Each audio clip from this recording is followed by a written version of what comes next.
Miranda Lambert has been called a homewrecker, a hypocrite, and country music's most dangerous woman.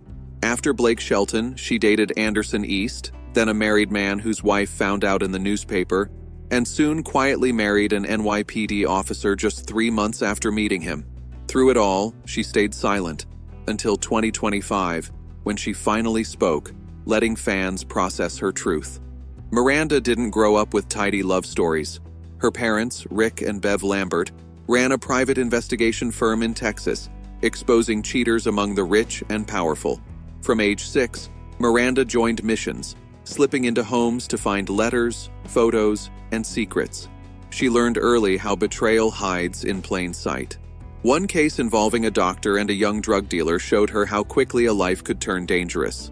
Later, Rick and Bev worked on Paula Jones's case, even brushing up against Bill Clinton, exposing Miranda to secrets and power at the She learned a hard rule: cheaters are not cute or complicated. They ruin lives. Rick led an extraordinary double life as a Dallas narcotics cop and frontman of a country rock band. Music was woven into Miranda's childhood, lullabies of twangy riffs shaping her love for storytelling. She also witnessed resilience firsthand. Her family lost everything during the Texas oil bust, but rebuilt their lives in a white farmhouse, turning it into a faith-based shelter for abused women and children. Miranda absorbed it all: the danger, the loss, the courage. These experiences hardened her loyalty, fueled her anger, and gave her voice. By 16, she knew she wanted out, through music that didn't smile politely, but told the real, raw truth. Miranda begged her dad for a Nashville demo trip, and it was a disaster. The tracks they handed her sounded like shiny pop dressed as country. She cried, ran from the studio, and drove straight back to Texas, furious and embarrassed. That drive didn't calm her, it sharpened her. She demanded guitar lessons from Rick, taught herself raw country riffs, and vowed, if the industry wanted to puppeteer her, she would cut the strings herself. By high school, she was fronting the house band at the Rio Palm Isle in Longview, Texas, a dive that had hosted legends like Elvis Presley, Willie Nelson, and Brooks and Dunn. She sang to smoke-filled bars, shouted requests, and the occasional jeer. Those nights built her armor. Joining the Texas Pride Band, she honed a gritty style fueled by rejection, pride, and the fire that would define her music. Miranda Lambert's breakthrough came on Nashville's Star, 2003. After a failed first audition, she nailed Crazy and earned a spot, placing 3rd. She signed a record deal demanding her songs, guitar, and jeans, refusing to be anyone else. Her 2005 debut, Kerosene, captured heartbreak and anger, building a raw, fan-driven career. Albums like Crazy Ex-Girlfriend, 2007, and Revolution, 2009, cemented her bold, honest style. In 2010, The House That Built Me, a vulnerable ballad about her childhood, became her first #1 and Grammy winner, proving she could reveal her heart without losing her edge. Then came Platinum in 2014, an album bright on the surface but heavy underneath. Songs like Priscilla and Bathroom Sink explored jealousy, loneliness, and the quiet ache of a love fading in public while still living privately. At the time, she was still married to Blake Shelton, but long stretches apart, touring and filming, turned marriage into a series of updates rather than shared life. Their split was quietly handled in court, finalized July 20th, 2015, though the public learned only after the fact. Fans speculated endlessly: cheating, mistrust, clashing egos, fame, or the grind of distance. Blake's cryptic tweet about karma in 2018 reignited rumors, even as both tried to move forward privately. Silence made the story explode, leaving the public to fill in the gaps. For fans who believed in the fairy tale, the split felt like watching a perfect picture frame crack silently. The shock was sharper because Blake was photographed wearing his wedding ring just days before the announcement, smiling at public events, and then suddenly it was gone. The vague statement gave no answers, leaving fans feeling blindsided. By the end of 2015, Blake was seen with Gwen Stefani, his The Voice co-host. The timing fueled speculation.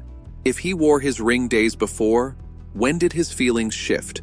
Without a confession, the public painted the divorce as cheating adjacent, Because drama is easier to digest than messy reality. Miranda retreated, asking for privacy while the world dissected every tweet, photo, and lyric. She described it as walking through a crowded room with an open wound. She turned to what she knew best. In 2016, she released The Weight of These Wings, a 24-song double album that felt like a full emotional journal. Confusion, numbness, bad choices, small moments of hope, and the quiet fear of starting over. She let the lyrics speak where words could not. Her love life stayed complicated. After dating Anderson East for over 2 years, she was linked to Evan Felker of Turnpike Troubadours in 2018. Rumors swirled that the romance began while both were technically in relationships. Public backlash was fierce. Fans who celebrated her honesty now called her hypocritical. The fling ended by August 2018, and she declared herself happily single, though Blake's cryptic karma tweet shortly afterward reignited speculation. In January 2019, she quietly married NYPD officer Brendan McLaughlin just 3 months after meeting him. The wedding was private, announced later with a black and white kiss photo on Valentine's Day. Brendan eventually left the force to join her touring life, and by 2020, she even tattooed his name. Songs like Bluebird reflected a calmer chapter. Yet even privacy couldn't stop gossip. In 2025, videos surfaced of Brendan dancing with multiple women at her Nashville bar, Casa Rosa. Fans debated innocence versus betrayal. No divorce followed, but the incident reminded everyone how her private life often becomes public entertainment.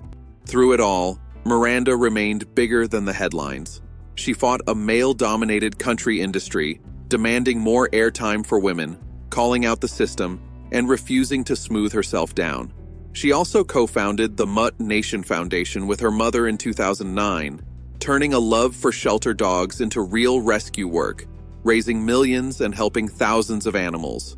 For Miranda, that mission runs deeper than the music. It's a lifelong rescue project.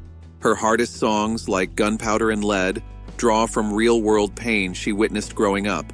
Her parents' PI work brought domestic abuse victims into her home. While her own childhood was safe, those stories shaped her voice, her lyrics, and her perspective on betrayal and anger. By 17, she was performing in bars and honky-tonks, touring and graduating early from Lyndale High School, living a teen life far from ordinary. Finally, after almost a decade of public scrutiny, she hinted at closure. In a 2025 interview, she said she had let go of bitterness toward Blake. Years of pain, albums, and silence had ended, not by forgetting, but by refusing to let the past control her. A 2024 podcast clip where she laughed when Blake's name came up showed that sometimes laughter is the clearest sign a wound has healed.